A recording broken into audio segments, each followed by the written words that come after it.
둘, 셋. 네, 안녕하십니까. 최대장 본부장. 중대장입니다. 자, 우리 서울대, 연대, 고대, 구모, 9월 네. 모의고사 이후에 방송을 올렸었는데, 이제 좀 건대는 어느 정도 준비를 해야 되냐라는 방송 요청이 네. 있어서 네, 저희가 네, 네. 마련을 긴급하게 또 해봤습니다. 지금 구모 이후에 건대 어떻게 보세요? 일단은 이제 조금 뭐 말이 길어지긴 하는데, 저희 테스트, 네. 저희 대학별 실기 실기 테스트를 진행을 했었을 때, 네. 저희가 그때 생각보다 굉장히 많은 학생들이 건대 응시자 수 굉장히 많았었어요. 네. 그러니까 뭐냐면, 그 얘기 뭐냐면, 국어 영어만 반영하면서. 그렇죠. 국어 영어 탐구 그러니까 네. 수학을 반영하지 않으면서 네. 인서울에 있는 학교 중에 가장 매력적인 하잖아요. 그렇죠. 그러니까 이제 학생들이 진짜 너무너무 가고 싶어하는 학교 중에 하나인데, 이제 9월 모의고사 이후에 건대가 어떻다 이렇게 얘기를 하기에는, 건대는 일단 네. 사실 수능의 파괴력이 별로 없어요. 그렇죠. 따지고 보면 수능이 그렇게 중요한 학교는 아니다. 저희가 방송했을 때 5등급도 꽤 많이 붙었죠. 네, 그렇죠. 네. 그러니까 이제 국어의 난이도가 높으면 국어 5등급이 붙기는 조금 어렵긴 하지만, 뭐 국어가 만약에 쉽게 출제가 된다라고 하면 뭐 5등급도 네. 뭐 충분히 뭐 승산이 있는 상황인 것 같고요. 만약에 이번 9월 모의고사처럼 출제가 됐다. 국어가 5등급이다. 탐구만 괜찮다. 그렇죠. 탐구만 괜찮다. 왜냐면 영어는 그렇게, 국어는 전통적으로 변별력이 크진 않기 때문에. 그래서 한 국어 5회, 뭐 영어 4회, 뭐 탐구가 1, 2다. 뭐 저는 가능할 것 같아요. 네, 실기만 네, 괜찮다면. 실기가 굉장히 괜찮은 수준이면 네. 수능 등급에는 그렇게 연연하지 말고 한번 도전해 볼 수 있지 않을까. 그런데 만약에 네. 국어가 작년만큼 어려웠다. 음. 뭐 1등급, 그러니까 만점, 최고점이 한 150점 육한다. 이러면 국어 5면 안 돼요. 그렇죠. 그러면 이제 국어 4는 필요하고. 한 140점 언저리에서 이루어지면 만점이. 네. 그러면 성적보다는 정말로 실기의 어떤 난이도에 따라서, 실기의 변별력에 따라서 이제 합격이 가려지겠죠. 자, 실제로 국어가 한 네. 만점 120점대로 아주 쉬웠던 시절에는 국어가 5등급대인 건대 합격자들이 되게 많아요. 그렇죠. 그러니까 이제 건국대를 생각하시는 분들 중에서 나는 국어를 못해서 국어 때문에 안 될 것 같아 이렇게 생각하시는 분들도 있을 것 같은데, 수능 쉽기를 좀 기대해 보시면서 실기 준비를 해보는 것도 전 나쁘지 않다고 봅니다. 그럼 지금 구모 9월달 이맘때 실기를 어느 정도 하고 있어야 될까요? 일단 건대를 준비할 때 많은 친구들이 생각할 때 높이뛰기를 잘해야 돼, 핸드스프링을 잘해야 돼 라고 생각을 하는데, 저는 높이뛰기랑 핸드스프링을 잘하는 건 기본, 그렇죠. 그냥 당연히 잘해야 되는 거고, 어디서 갈리냐면 사실 20m 왕복 달리기하고 윗몸 일으키기에서 갈려요. 그러니까 농구를 못하는 사람을 잘하게 할 수는 없는 거니까 그거는 뭐 고정되어 있는 값인 것 같고, 뭐 결국에 노력으로 승부할 수 있는 건 20m 왕복 달리기랑 이제 시덥인데, 시덥 파울 기준을 잘 알아야겠죠. 그렇죠. 대부분 네. 엉덩이 파울 많이 잡히고 네. 꽉지도 많이 잡히고 하기 때문에, 그러면 중대장님 생각하는 어떤 지금 현재 기록 어느 정도 나오면 건대 지원 가능하겠다 하는 수준. 자, 높이부터 하죠. 높이뛰기 지금 최고 기록으로 따지면 160. 한 155 정도 이렇게 저는 150, 그 정도에서 이제 160. 몸 어느 정도 이제 점프라든지 또 수능 끝나고 나서 집중적으로 훈련하다 보면 피로 골절이 굉장히 많이 오니까 그것 때문에 20미가 또 영향이 굉장히 많이 오기 때문에 그 정도로 소화해낼 수 있을 만큼의 체력, 그리고 160에서 155 정도라고 보시면 되고. 핸드스프링이 일단은 되게 좀 논란이 있는데, 핸드스프링을 이제 온라인 커뮤니티 같은 데서 이제 올라오는 거 보면 잘 썼다. 자기 인생급 역대급으로 깔끔하게 썼다. 뭐 그렇게 생각하시는 친구들이 많아요. 근데 이게 핸드스프링 비슷한 거를 하는 사람이 그렇죠. 되게 많아요. 덤블링이죠. 근데 작지만 딱 서졌다고 해서 이게 교수님들이 절대 속지 않습니다. 이게 그렇죠. 선출들이 와서 평가를 하는 거니까, 핸드스프링과 싱크로율이 높은 유사 핸드스프링 말고 진짜 핸드스프링을 해내시는 게 되게 중요해요. 지금부터 좀 유사 핸드스프링 말고 정말 완벽한 핸드스프링, 그걸 좀 동작의 원리를 이해하고 좀 해내야 돼요. 왜냐하면 수능 끝나고 하면 답이 없어요. 뻣뻣하면. 그래서 좀 유연성이 조금 있어야 된다. 저는 간단하게 생각하는 게 팔이 떨어지고 난 후에 착지가 돼야 된다 라고 하는 정도. 아, 네.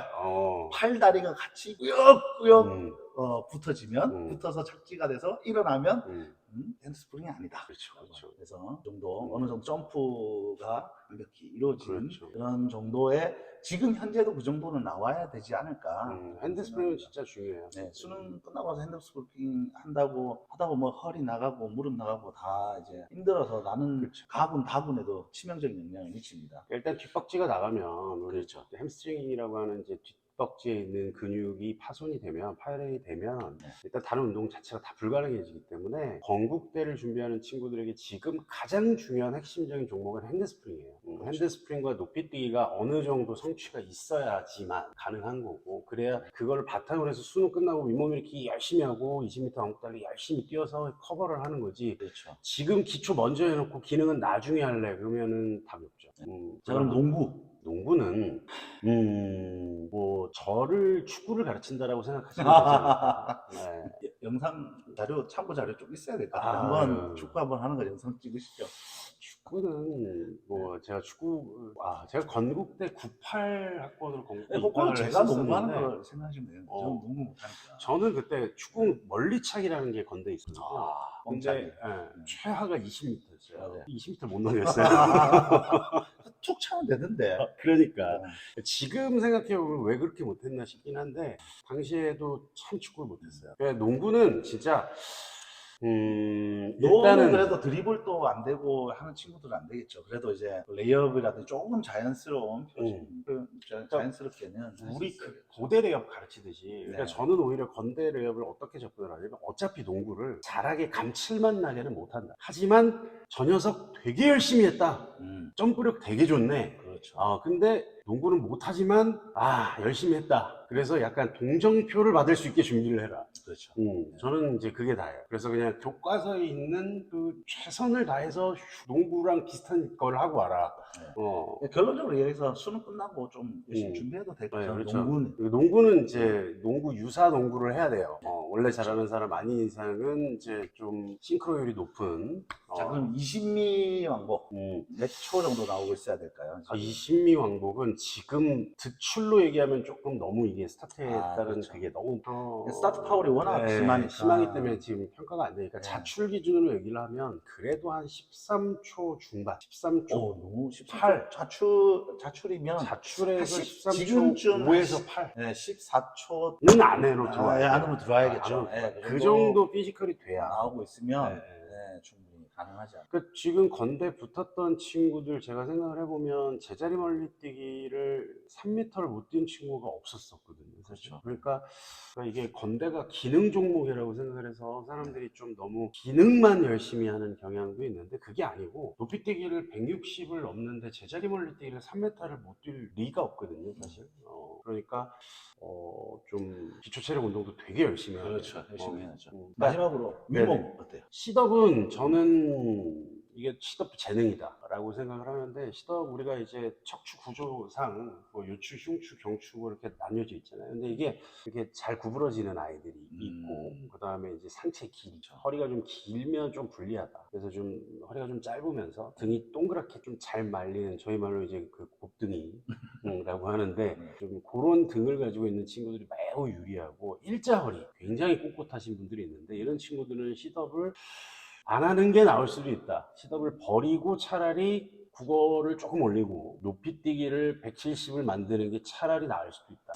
그래도 기본적으로 그래도 한 60개 이상 지금 하고 있어야 되지 않을까요? 한 50개 이렇게 근데 나오도 안 되잖아요. 작년에 제가 이제 시덥 빵점 맞고 건대 붙인 친구 있잖아요. 네. 그 친구 1년 내내 시덥을 안 시킨 게 아니에요. 정말 최선을 다했는데 유연성이 그 친구가 남자인데 34가 나오거든요. 그러니까 이게 허리가 구부러지질 않아요. 그래서 이런 아이들은 해도 안 되더라고요. 아무리 노력을 해도. 최근 들어서 허리가 아프고 이렇게 윗몸 할 때 허리 때문에 다른 종목 때문에 영향을 미쳐서 윗몸 하나 때문에 건대를 포기하는 학생들도 꽤 많이 나오더라고요. 근데 이제 너무 준대리님 말씀대로 윗몸 하나 때문에 포기하시지 마시고 할 수 있는 만큼 하면서 아는 부분들을 더 보충해 나가면 또 합격할 수 있지 않을까 그쵸. 합니다. 그래서 윗몸 때문에는 너무 고민하고 그렇죠. 어차피 윗몸은 잘하거나 못하거나 둘 중에 하나니까, 만약에 윗몸을 못한다면 전략적으로 포기하고 높이뛰기를 170을 넘어버리고 농구 연습을 좀 더 하고 핸드스프링을 더 완벽하게 하고 20m에서 점수를 벌고 뭐 네. 국어를 조금 더 잘하고 이런 식으로 보완을 해 나가시는 게 네. 맞지 않을까. 안 되는 시덥을 붙들고 있지 말고. 시덥도 분명히 재능의 영역입니다. 네. 자, 우리가 짧게 방송하려고 했는데 오늘 또 이야기를 썰을 풀다 보니까 건대가 재밌죠. 네. 네, 저희가 수능 이후에 또 네. 한번 실기 테스트에 한번 모시겠습니다. 정말 심사위원들도 모시고 완벽한 그 시험장을 재현한 모의 테스트에 나중에 참여하시면 올바른 많은 좋은 피드백 드릴 수 있도록 네. 하겠습니다. 올겨울엔 특히 건국대 네, 집중 한번 해보시죠. 네네네. 네. 열심히 한번 테스트 진행을 할 거니까 많이 네. 좀 관심 있는 분들은 많이 참여해 주시면 좋겠습니다. 네. 자, 지금까지 시대장, 군대장 중대장이었습니다.